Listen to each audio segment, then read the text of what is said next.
Hey Mr. Subbu, Hello, ma. how are you? I am doing good. How are you? I'm doing great as well. Thank you for asking. In fact, I come here with good news. Please do share. I am going to buy a car, Nice, excellent. but I've been asking people around for suggestions, right? Okay, And they keep telling me to look out for good safety. safety. Yeah. Now, what is safety in a car? Like I always mention, every time when you come up with a question, it sounds as a simple question, but it is actually a very difficult question. Likewise, safety here has two perspectives or two approaches. One is pedestrian safety and one is occupant safety. Pedestrian safety is the safety considerations for the people outside the car. Occupant safety is the safety considerations for the people inside the car. A safer car is a car which contributes factors for both these safety constraints. It should be safer for pedestrians and it should be safer for occupants also. For example, if you are a family person and if you got to take your kids, nowadays there are cars which has the seat belt anchorages, child seat anchorages. Child seat anchorages will have your child seat fixed at a particular location so that it doesn't move during motion. And the child will also be equally safe like how you are inside the car and wearing a seat belt. The child would also be that much safe. If that is the case, it would have 1 star extra. What is the star? NCAP.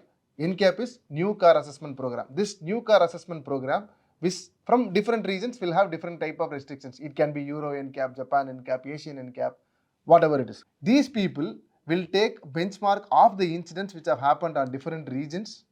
Say for example, now if we take India, Indian highways has an average speed between 70 to 100 kmph, and they'll study how the vehicle have got damaged during a collision and what features does the vehicle have to prevent passengers from those damages. Hope I make sense.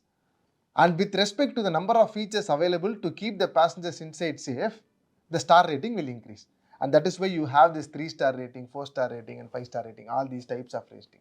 Again, during a collision, how safer a pedestrian is. Say for example, if a person is getting hit on a moving car and if the damage is less for the pedestrian, the car is said to be a safer car. How could you achieve it? You can maybe not have any sharp edge, or you can have a hollow body under the panel what the person is getting hit into.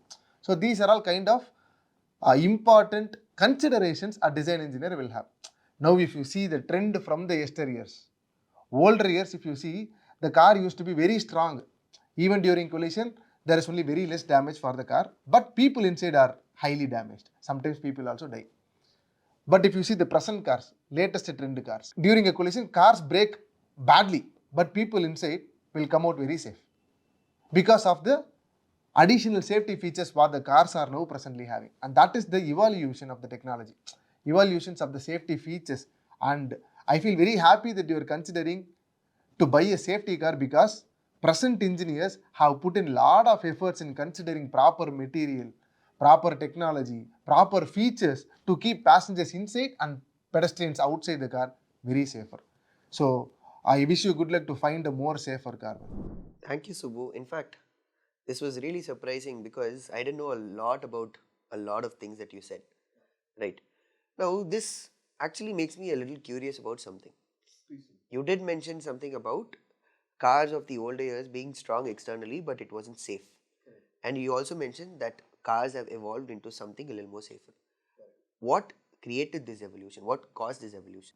We cannot define one particular action for this evaluation because uh, previously when you see the cars were built out of frame, you had strong frames and the metals or the materials what you used were very thicker.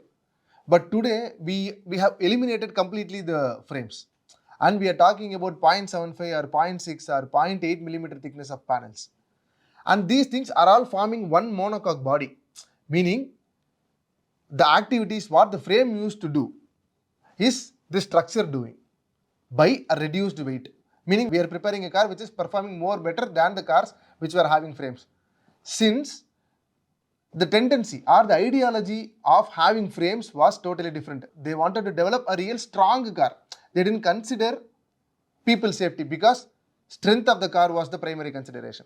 Now the consideration is basically on the safety of the car. This doesn't mean the cars are not stronger.